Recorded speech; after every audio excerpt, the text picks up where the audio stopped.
How's it guys? My name is Shane Baston and I'm currently a student at the University of Pretoria, and in 2015 I was privileged and lucky enough to be given the chance to go to Dharamsala to visit the Tibetan monks and experience their life, and it honestly was one of the best experiences of my whole entire life. It was completely, it changed my life, I would say.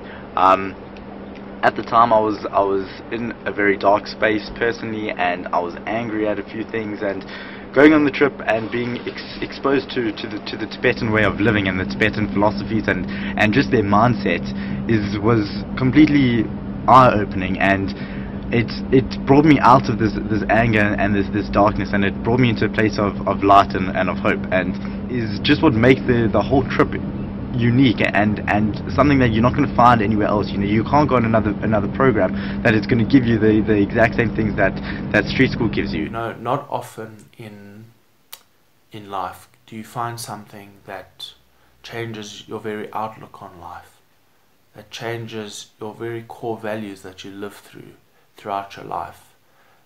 Not often do you find something that will remain with you until the day you die.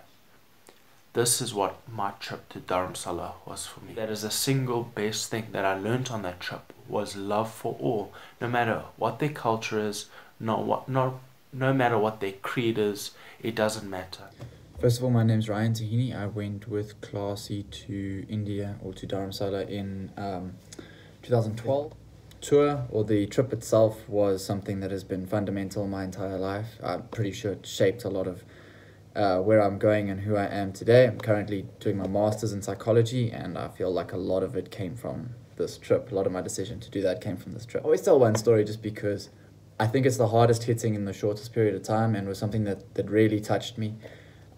We were talking to a monk, and he was telling us all about how he escaped China and how they put him in prison. And obviously I sat there and I was like in complete awe of this story. I mean, it's not something you ever hear.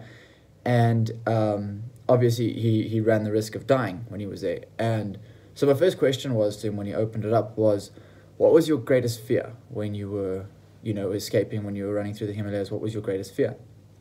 And he looked at me and he said, my greatest fear was that I would lose my compassion towards the Chinese government.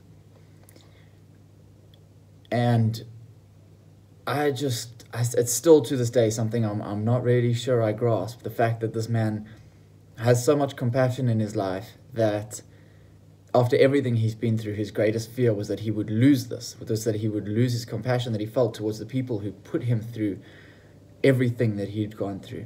And guys, that just shows you what kind of people you're dealing with, and honestly, just what kind of an experience you'll have up there. It's something that you can't get elsewhere. It's not something that exists here, and it's a really once in a lifetime opportunity. So guys, once again, I can't recommend this trip enough.